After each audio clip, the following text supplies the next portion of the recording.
I'm Mr. Beat. The United States is a divided country.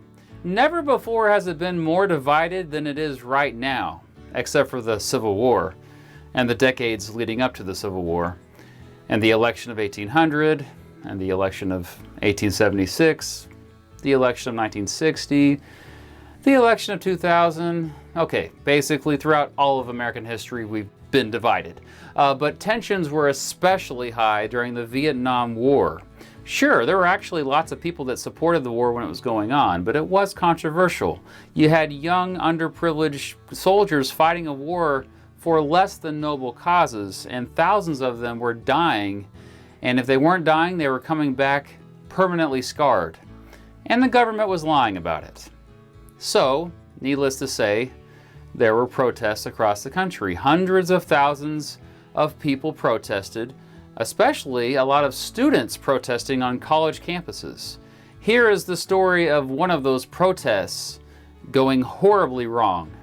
Friday, May 1st, 1970, students at Kent State University in Kent, Ohio, gathered to protest the war. Even though President Richard Nixon got elected promising to end the Vietnam War, U.S. troops had just invaded Cambodia, a country next to Vietnam. The war was expanding. These students demanded the troops be brought home. They buried a copy of the Constitution to symbolize how Congress had never declared war like the Constitution says they were supposed to. On the evening of May 1st, protesters got pretty angry. They threw rocks and bottles at police officers. They built bonfires. Because of this, the police ordered local bars to be closed early in an attempt to limit the stupid behavior that often follows when people get drunk. Well, this just made some protesters even angrier. A handful of them got violent and began to break windows and even loot stores. In no way did these few bad apples represent the vast majority of protesters,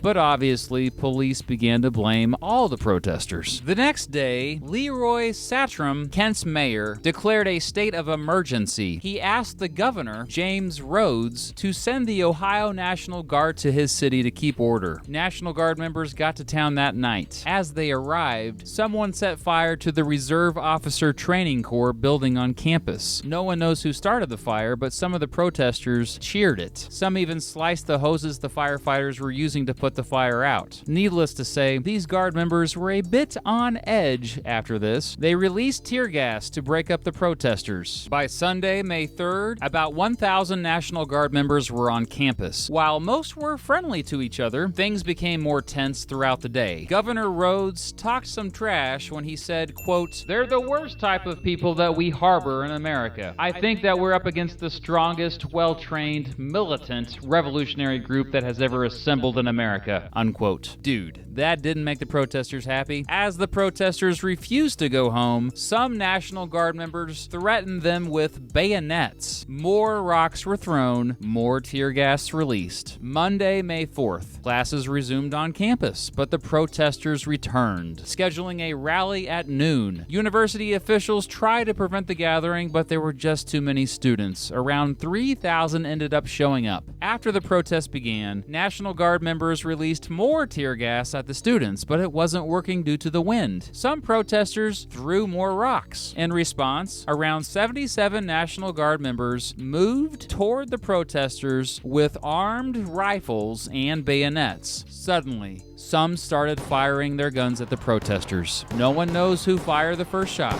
The gunfire lasted between 13 seconds and, by some accounts, 1 minute. Between 28 and 29 of the National Guard members fired a total of between 61 and 67 shots. When the firing stopped, 9 students lay wounded, 4 dead. 2 of those killed weren't even participating in the protests. Jeffrey Miller, age 20, who was shot in the mouth, was the only victim to die instantly. Here is a famous picture of him by John Philo that shows him lying on the ground as a woman above him screams. The average distance between the shooters and all the victims was about the length of a football field. The other 3 who later died were Allison Krauss, age 19, William Schroeder, also age 19, and Sandra Schrewer, age 20. All of the students students shot were in good standing with Kent State University. So why did the shooters do it? Well, they later claimed they did it out of self-defense. They felt threatened. Many disagreed, and the National Guard members did have to eventually go to court. The Kent State shootings helped convince everyone that the anti-war movement was bigger than they previously had believed. Many universities across the country canceled classes for the rest of the school year afterward out of fear of more violent protests happening on their campus. Famous musicians made songs in protest. Probably the most well-known song in response to the Kent State shootings was Neil Young's song Ohio. The shootings furthered American distrust of their government at every level. It caused even more protests to happen. Only after the signing of the Paris Peace Accords 3 years later, and after President Nixon brought the troops home, did the protests stop. So what about those National Guard members who shot the students? Well, 8 of them faced a federal trial in 1974.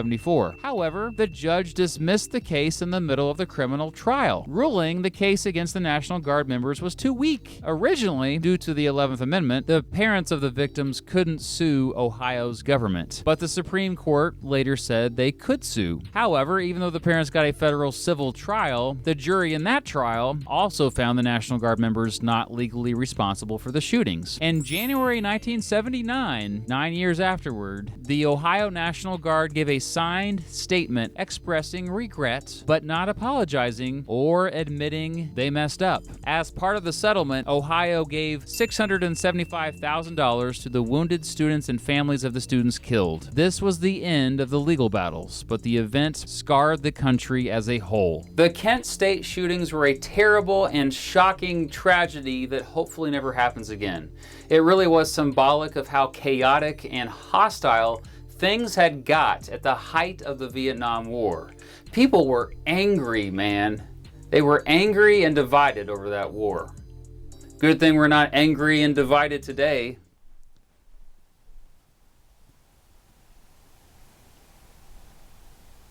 This video was suggested by my Patreon supporter, Kyle Noyes, who is currently a student at Kent State University.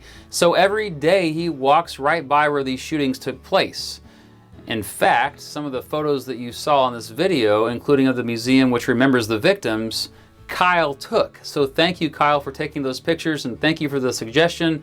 Remember, if you want your video suggestion made, you just have to donate at least $3 or more per video on Patreon. Thank you so much for watching.